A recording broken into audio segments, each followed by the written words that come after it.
우리에게 주신 하나님 말씀 요한복음 14장 16절로 24절 말씀까지, 요한복음 14장 16절로 24절 말씀까지인데, 오늘 시간 관계상 21절까지만, 16절로 21절까지만 읽겠습니다.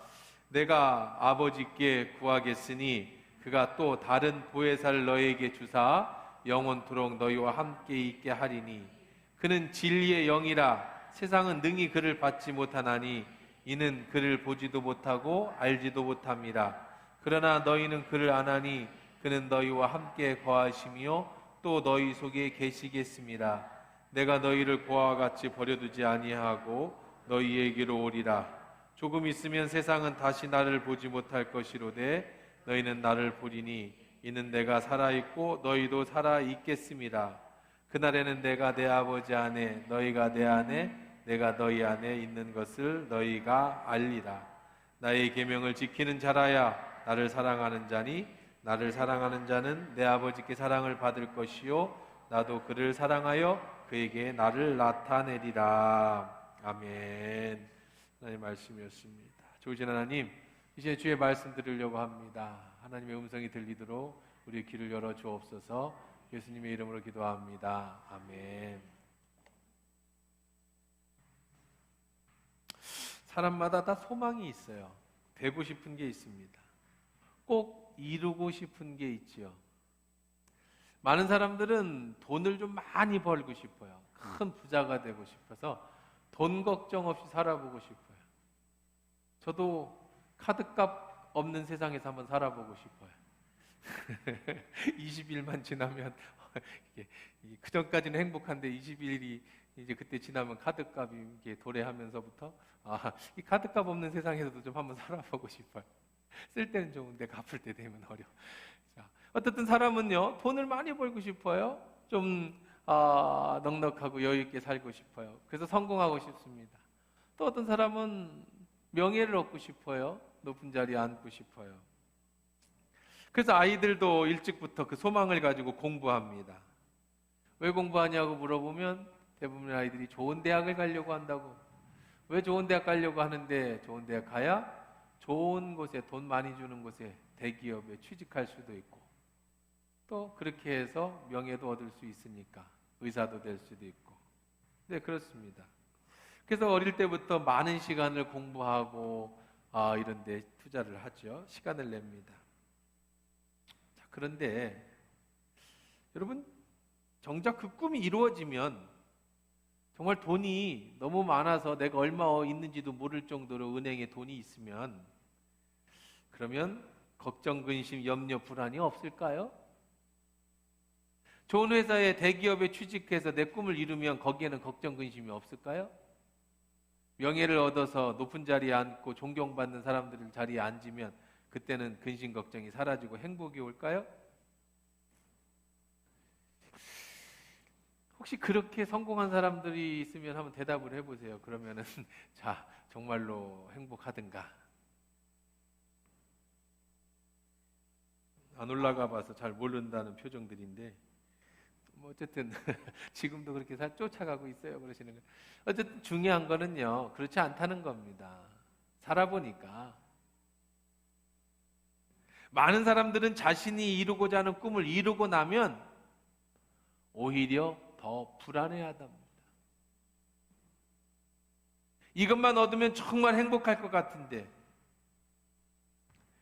나머지는 정말 아무것도 아닌 줄 알았는데, 정말 그걸 얻고 보니까, 정말 그걸 잡고 보니까 그것 말고도 내가 염려하고 근심해야 되고 불안한 게 너무 많더라는 거예요. 그거보다 더 가치 있고 더 쫓아야 될 것, 더 귀한 것이 얼마든지 있다라는 것을 알게 됩니다. 그러면서 또 새로운 염려와 근심과 걱정이 꼬리가 꼬리를 물게 되죠. 뿐만 아닙니다. 내가 그것을 얻으면 지키는 것은 더 힘들어요. 더 스트레스가 생깁니다. 없어 본 사람은 가지고자 하는 희망이라도 있지만, 한번 가진 사람은, 그리고 그걸 놓치면 다시 올라서기가 더 어려워요. 그렇기 때문에 높은 위치에 오른 사람은 혹은 어떤 꿈을 이룬 사람은 그걸 유지하기 위해서 더 많은 스트레스가 생기는 거예요. 더 많은 걱정이 생기는 겁니다. 조그만 사업, 구멍가게 같은 거 할 때는 뭐 오늘 월급은 달에 많이 들어오면 좋고 뭐 그랬는데, 기업이 커지고 종업원이 많이 늘어나고 내가 책임져야 될 사람들이 늘어나면 그때부터 중압감이, 그 스트레스가, 책임감이 훨씬 더 많아지기 시작하는 거예요. 그러면서 살아보면서 얻은 결론은, 우리가 평생 목표로 하는 것이 이루어진다 해도 우리 속에 있는 염려와 근심과 걱정에서는 절대로 해방받을 수 없다라는 것을 깨닫게 되죠. 살면 살수록 더 알게 돼요. 젊을 때는 이것만 하면, 좋은데 취직만 하면, 젊어서는 돈만 벌면, 명예만 얻으면 다 될 줄 알았는데, 나이가 40대, 50대가 되고 정말 추구하던 것이 이루어지면 정말 행복하더냐라고 물어보면 아니라고 대답합니다.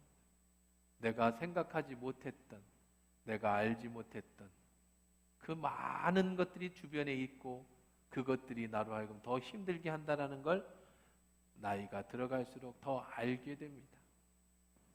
그 사람들은 철학적으로 생각합니다. 그래, 눈에 보이는 이런 모든 것을 얻고 나면 다 허무해지고 고통이 따를 뿐이야. 그러니 내가 욕심을 버리고 살자. 무소유로 살자.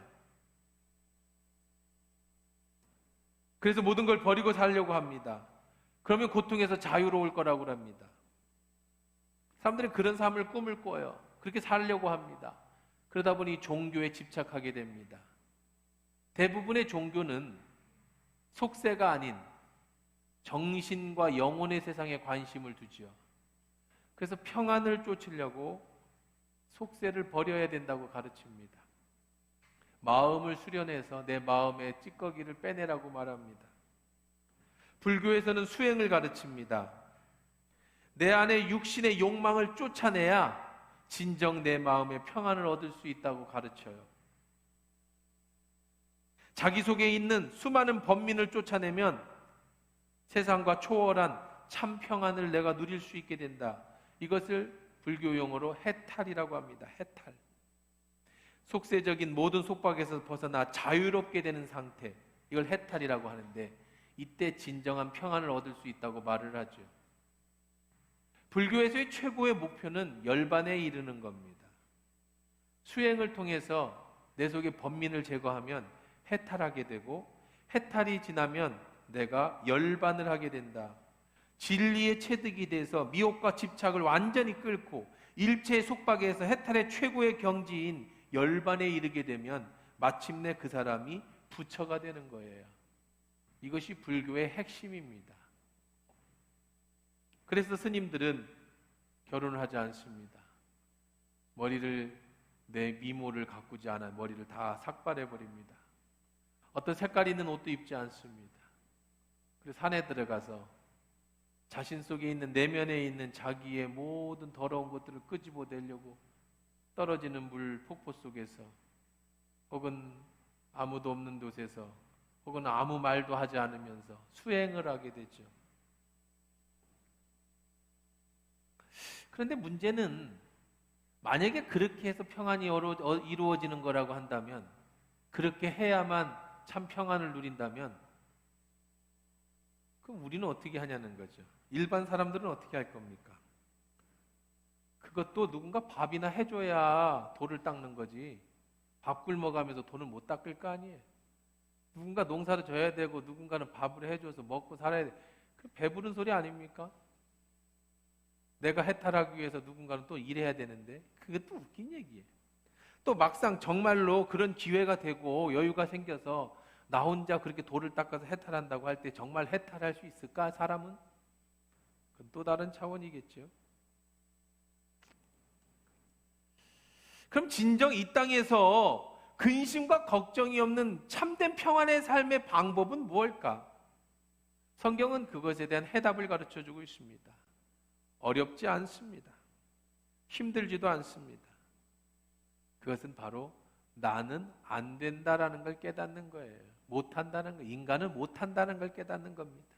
인간은 성경은 뭐라고 가르쳐주고 있냐면 원래 인간은 태어나기 전부터 선악과를 따먹고 우리 속에 죄가 들어온 다음에는 어떤 인간적인 내 스스로의 방법으로 우리의 참 평안을 만들어낼 수 없는 거예요. 그럼 어떻게 해야 됩니까? 우리를 이 모든 죄에서 건져줄 어떤 새로운 강력한 힘, 우리의 모든 염려와 근심에서 우리를 벗어나게 해줄 수 있는 외부의 엄청난 힘이 있을 때만 우리는 그 안에서 자유를 얻을 수 있는 거예요. 내 스스로 안 되는 거죠. 그 힘이 바로 성령의 도우심, 성령님이라고 말하고 있습니다.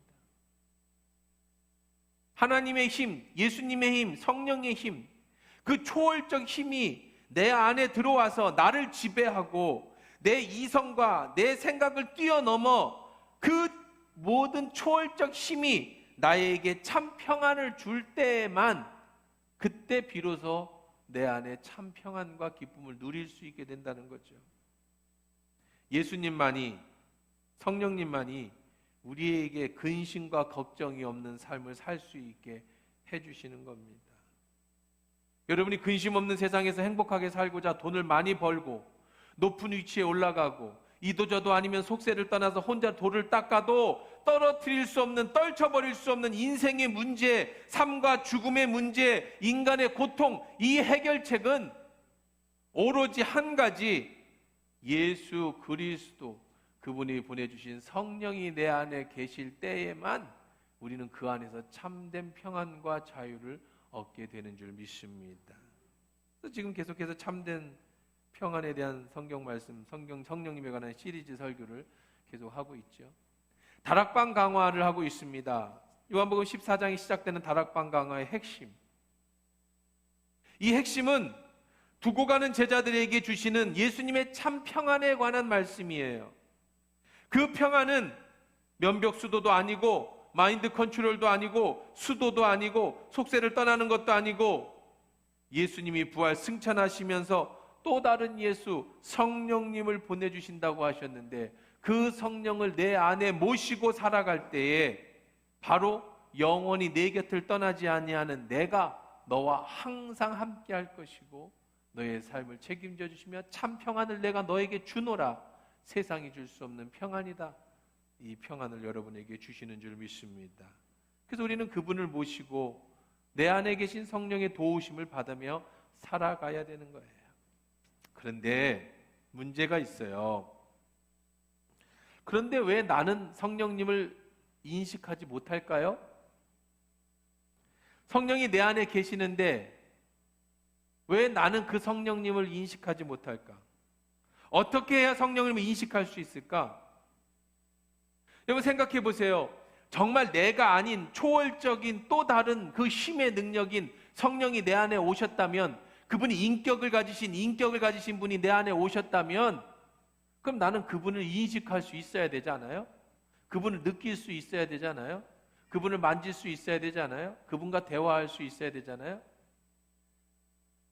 그분을 경험할 수 있어야 합니다.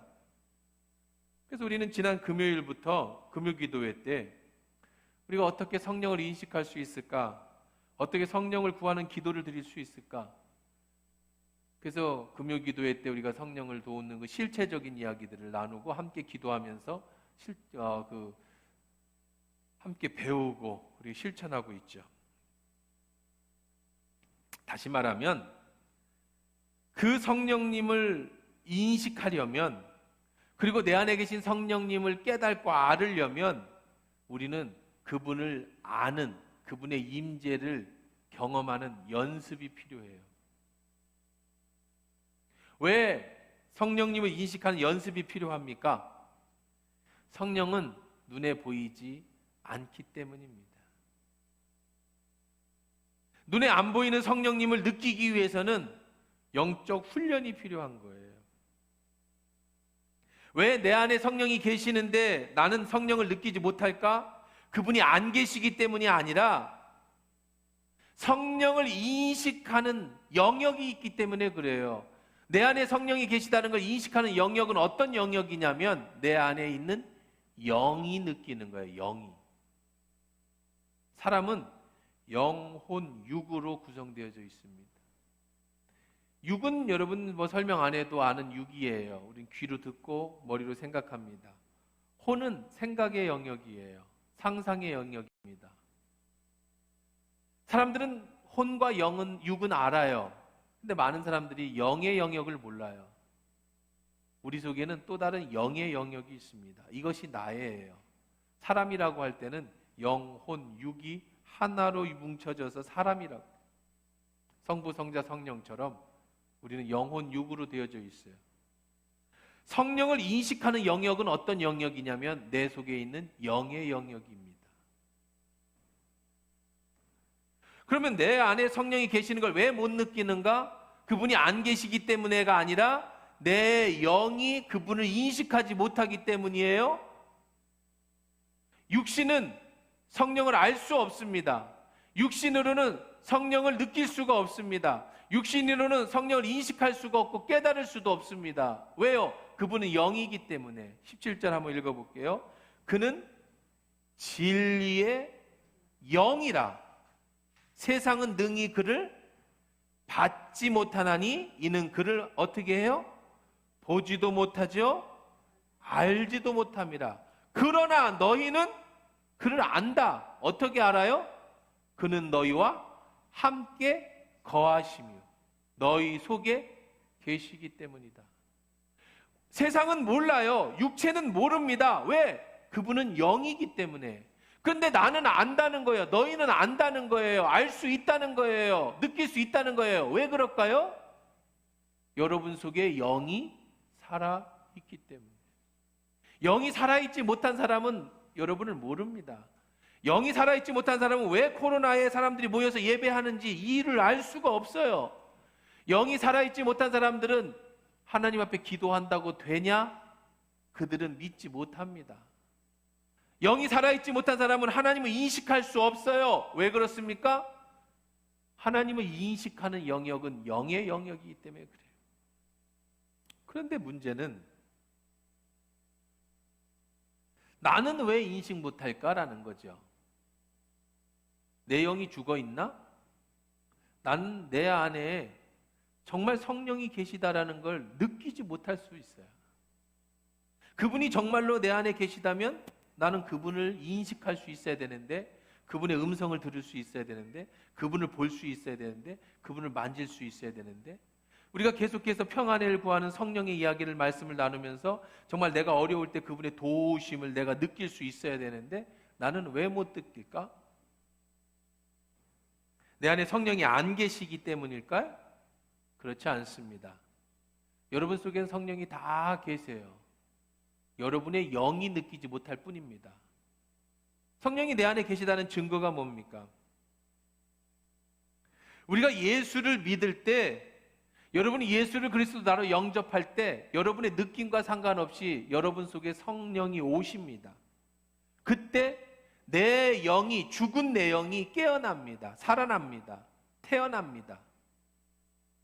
죄로 인해서 죽은 내 영이, 사람이 영혼, 육이 있는데 예수를 알지 못하고 예수를 나의 구주로 영접하지 못한 사람에게는 영혼이 죽어 있어요.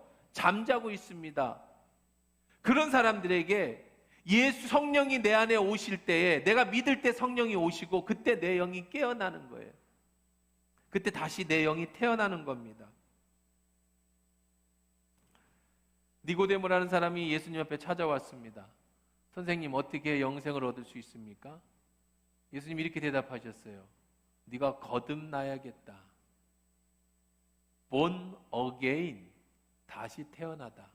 reborn, 새롭게 태어나다. 그러자 니고데모가 이렇게 말을 합니다. 예수님, 제가 엄마 뱃속에 또 들어가라는 말입니까? 그때 예수님이 하신 말씀이 요한복음 3장 5절입니다. 예수께서 대답하시되 진실로 진실로 내게 이르노니 사람이, 물이 뭐예요? 물, 세례죠. 물과 무엇으로? 성령으로 나지 아니하면 하나님 나라에 들어갈 수, 성령으로 태어나는 그때 내 영이 어떻게 되는 거예요? 다시 태어나는 거예요. 이걸 갖다가 거듭남이라고 얘기를 하는 거죠. 거듭났다. 여러분이 예수 그리스도를 나의 구주로 영접하고 세례를 받으면 내 속에 영이 거듭납니다. 태어납니다. 비로소 완전체가 이루어져요. 영혼, 육, 영이 내 속에서 태어나는 거예요. 그 영은 어떤 영역이라고 그랬어요? 누구와 관련 맺는 영역? 하나님 성령과 관련을 맺는 영역이라고 그랬어요. 그런데 잘 들으셔야 되는 게 내 영이 태어났다고 했지 성장했다고 얘기하지 않았어요. 태어나면 그 다음에 뭐가 필요하죠? 성장이 필요한 거예요. 아이가 태어나면 자라야죠. 우리 육신이 자라듯이 아이가 태어나면 우유를 먹습니다. 이유식을 먹습니다. 그 다음에 밥을 먹습니다. 운동을 합니다. 유치원을 갑니다. 학교를 갑니다. 사회에 나갑니다. 이렇게 자라듯이 우리의 영도 처음 예수 그리스도를 영접하고 세례를 받으면 내 안에 영이 태어나요. 그 다음에 내 영이 자라야 됩니다. 자, 그러면 왜 우리는 성령을 인식하지 못할까? 물론 많은 사람들이 인식하죠. 초보를 얘기하는 겁니다. 그 이유는 내 영이 아직 어린아이로 있기 때문에 그래요. 이것은 교회를 오래 다닌 거하고 상관없어요. 30년을 예수를 믿었어도 내 영이 어린아이 같은 영의 상태로 머물 수 있고요. 교회 온 지 1년도 안 됐지만 그 영이 성장해서 자랄 수 있어요. 그러면 이 내 영이 성장했는가 안 했는가를 볼 수 있는 바로미터가 뭐냐? 영이 성장한 사람은 오늘 말씀이 다 이해됩니다. 영이 성장한 사람은 하나님의 음성을 당연히 듣습니다. 영이 성장한 사람은 하나님의 인식이 당연히 돼요. 이건 의심할 바가 없어요. 근데 영이 성장하지 못한 사람은 무슨 소리인지 잘 이해를 못하죠. 어떻게 하나님의 음성을 듣는 거지? 어떻게 성령이 내 안에 가신다는 걸 느낄 수 있는 거지? 당연히 내 안에 성령을 인식하지 못하니까 그분의 도움을 구하기 주저하죠. 그러니까 똑같은 문제가 생겼을 때 세상 사람들처럼 염려 앞에 근심 앞에 똑같이 두려워하는 거예요. 말로는, 이성으로는, 육신으로는 설교 말씀을 들었습니다. 내 머리로 인식했어요. 그래, 성령이 내 안에 계시지, 성령의 도우심을 구해야지 라고 하지만 실질적으로 성령의 도움이 필요할 때는 성령을 찾지 못하는 거예요. 그보다는 내 이성이 먼저 앞서서 염려와 근심, 나의 먼저 가졌던 경험들이 먼저 올라오면서 두려움이 앞서게 되고 문제가 생기는 거죠.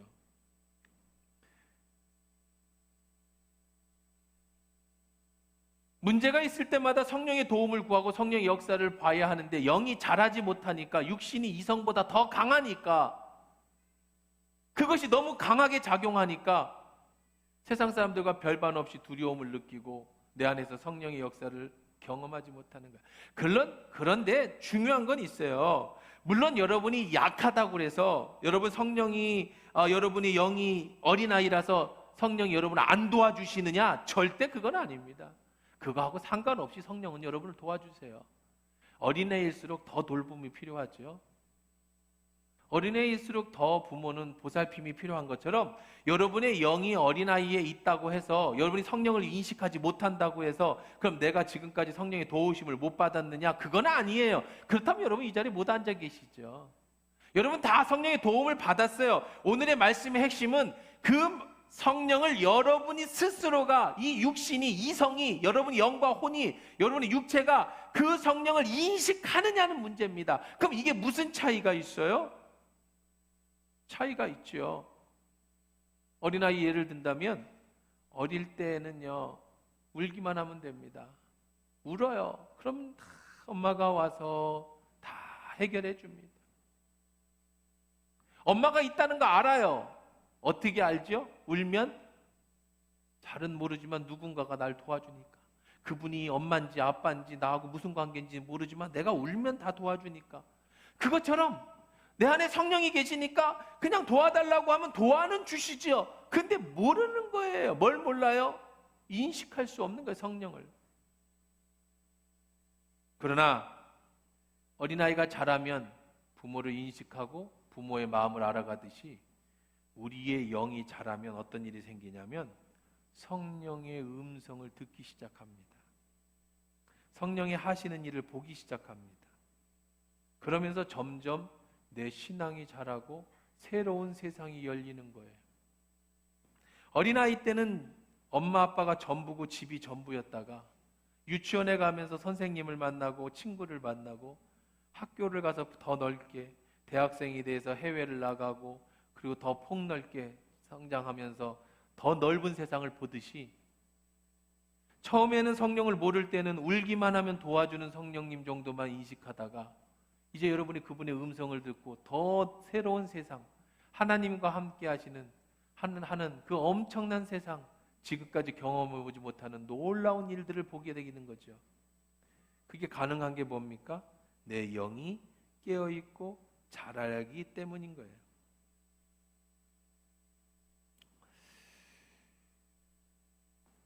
우리의 영이 자라면 우리가 하나님의 성령의 음성을 들을 수 있고 성령이 하시는 일을 볼 수 있고 어떤 일을 만나도 내 안에 성령이 계시다는 확신한 내 인식이 있어서 담대해질 수 있고 그러면서 믿음이 더 성장하고 모든 문제 앞에서 하나님이 하시는 일을 더 기대할 수 있는 사람으로 성장하게 되는 겁니다. 어떻게 그게 가능해요? 내 영이 깨어있기 때문에. 문제는 해결됩니다. 성령님은 우리의 영이 연약하든 강하든 상관없이 우리를 도와주시는 분이니까, 함께 하시는 분이니까. 그러나 내 영이 살아있고 성장해 있다면 성령이 하시는 일을, 더 큰 일을 보게 되고 더 큰 것들을 경험하게 되고 더 성장하면 그분과 친밀한 관계. 한번 생각해 보세요. 하나님이 정말 살아계신 분이라면, 성령이 정말 내 안에 계시다면 나와 다른 인격이에요. 내가 아니에요. 성령은 다른 분이에요, 나와. 그러니 우리는 친밀한 관계를 유지할 수 있는 거예요. 그분의 음성도 듣고 나의 말도 그분이 듣고 그분의 감정도 느끼고 내 감정도 전하고 서로의 사랑의 감정을 느낄 수 있게 되는 거예요.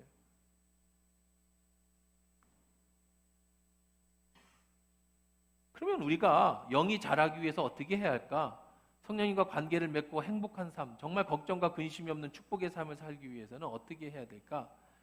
가장 핵심은 여러분 영혼, 내 안에 있는 영혼에 관심을 가지세요. 여러분 속에 있는 영혼에 관심을 가지셔야 돼요. 사람들은 자기 육체에 관심을 너무 많이 가져요. 지나치리만큼 많이 가져요. 조금만 아프면 뭐 큰일이 날 것처럼. 좋은 거 먹고 운동 열심히 하고 열심히. 그거 왜 자꾸 보여주는 건데? 아저씨, 어이, 정신 차려. 이중으로 꺼. 방송 양쪽에서 나오면 어떡해. 자, 어디 얘기하다가 그걸 헷갈렸어 또. 정신차려. 뭔 얘기했지? 그렇지. 영의 관심. 여러분, 가장 핵심은 여러분 영혼에 관심을 내 영혼, 자신의 영혼에 관심을 가져야 돼. 육체에 관심을 가지는 것보다 더 여러분의 영혼에 관심을 가지세요. 여러분의 영혼에 관심을 가져야 성령을 만날 수 있고 민감하게 성령과 반응할 수 있어요. 어떻게 관심을 가지느냐? 여러분 속에 계신 성령님께 초점을 맞춰보세요. 내 영이 성장해야 되겠다라고 하는, 나도 하나님과 성령님과 친밀한 관계를 맺고 싶다라고 하는, 정말 오늘 어쩌면 여러분들이 처음 듣는 얘기일 수도 있고 어떤 분들은 이미 옛날부터 그런 관계 속에 잘 계신 분도 계시겠지만 나도 내 안에 계신 성령님과 친밀함을 유지하고 싶다라고 하는 영적 소망을 가지셔야 돼요. 그런 꿈을 꿔야 돼요. 놀라운 건 여러분이 좋은 데 취직하고 좋은 대학을 가려고 꿈을 꾸고 열심히 공부하는 것보다 여러분이 성령에 더 관심을 가지시면 성령이 여러분을 더 좋은 곳으로 인도해 주셔요. 그것이 우리의 경쟁력이, 우리의 힘이거든요. 그러니까 여러분 성령에 관심 가지시고 영에 관심을 가지셔야 됩니다. 여러분의 영의 성정에 초점을 맞추셔야 됩니다. 성령님과 친밀한 관계를 맺기를, 어느 정도 친밀해지냐면 나중에는 정말로 그분과 1대1로 만나서 대화를 하고 그분의 마음을 깨닫고 그분과 완전히 하나가 되는, 신과 성령과 내가 하나가 되는 합의 일체가 이루어지는 그런 영적인 수준에까지 이를 수 있도록, 그건 어떤 돌을 닦는 목사님이나 뭐 10시간씩 기도하시는 어떤 수도승이나 그런 옛날에 이랬던 그런 사람들의 얘기가 아니라 오늘을 살아가는 여러분들, 이걸 얻기 위해서 산에 올라갈 필요도, 머리를 깎을 필요도 없어요. 여러분 삶 속에서 매일매일 그분과 동행을 하면서 그 관계를 유지할 수 있어야 된다는 거예요. 그건 가능한 겁니다. 여러분이 영에 관심을 가지셨다면 그 다음에 그분의 음성을 들으려고 노력하십시오.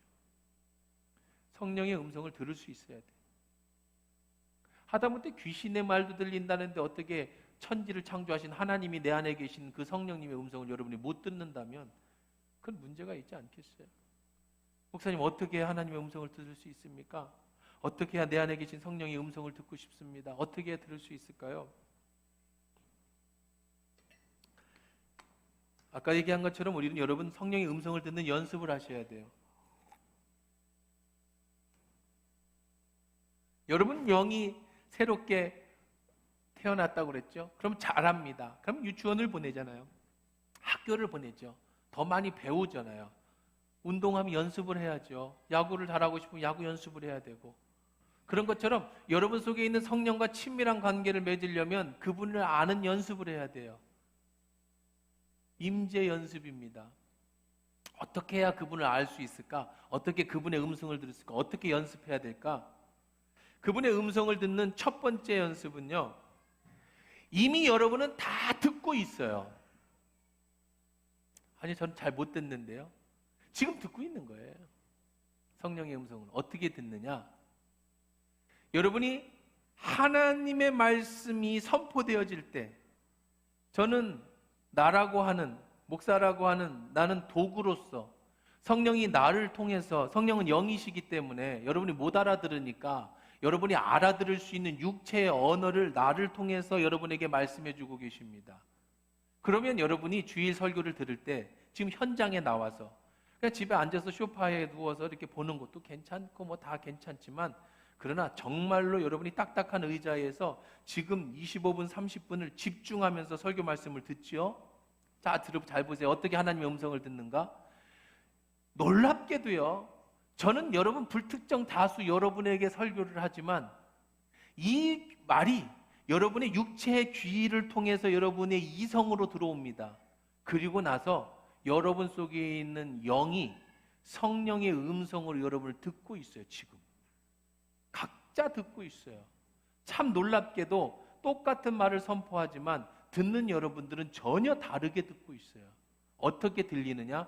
성령이 여러분에게 필요한 말씀을 듣는 거예요. 어떤 사람에게는 위로의 말씀으로, 어떤 사람에게는 도전의 말씀으로, 어떤 사람에게는 하나님이 해주시는 따끔한 충고의 말씀으로, 그게 다 들리는 거예요. 그러니까 아주 깊이 들어갈 때는 오늘 말씀은 목사님 나에게 해주시는 말씀, 나한테 해주시는 말씀인 것 같아요. 어떻게 목사님 내 상황을 잘 알아서 그대로 나에게 말씀해 주시죠? 어떤 때는요, 세상과 내가 간 곳이 없어요. 여기가 천국인지 예배당인지 우주인지 블랙홀에 빠져든 것처럼 주변에 아무것도 안 보이고 그냥 말씀에 내가 쫙 빨려 들어가서 내게 하나님의 무릎에 앉아갖고 그 하나님이 내게 해주시는 말씀으로 싹 들어오는 그런 경험도 하게 됩니다. 이것이 바로 여러분 속에 있는 성령이, 여러분의 영과 성령이 하시는 일이에요. 그게 하나님의 말씀을 듣는 거예요.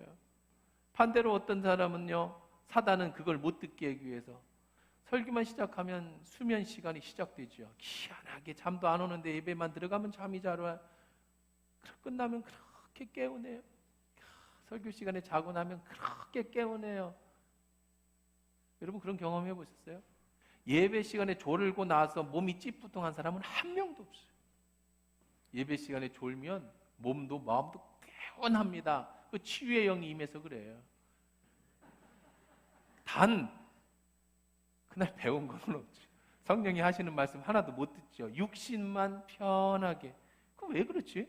10시간을 자도 몸이 찌뿌둥한데 15분 졸다 가면 그렇게 몸이 개운하고 가뿐한 게, 여러 가지 산만한 생각이 들어갑니다.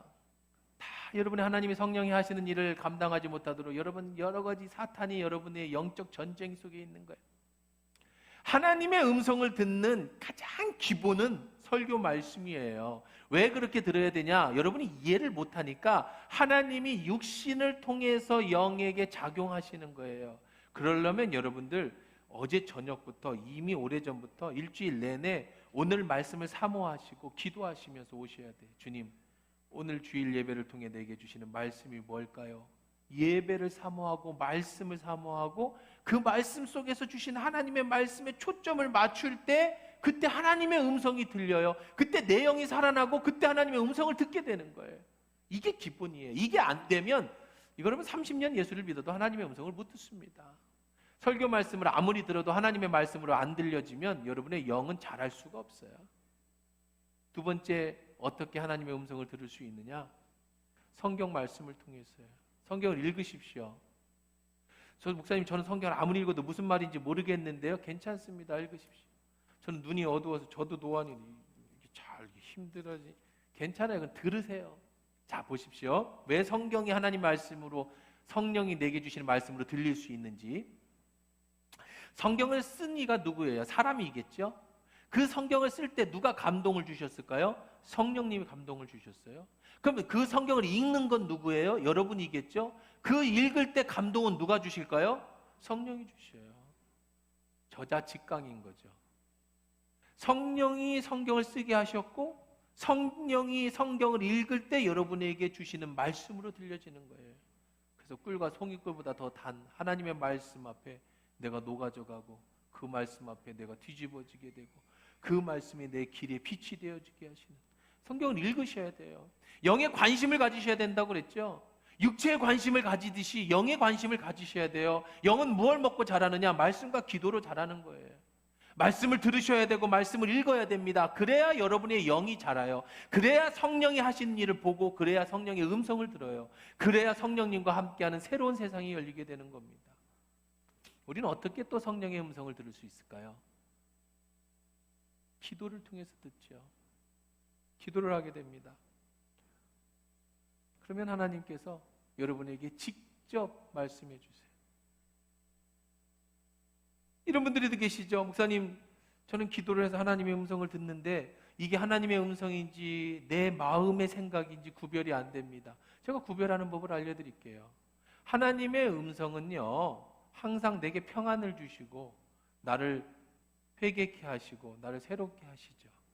이게 내 마음의 소리는 상관없어요. 어차피 하나님은 여러분 영을 통해 말씀하시는 거기 때문에 그걸 구별할 필요 없습니다.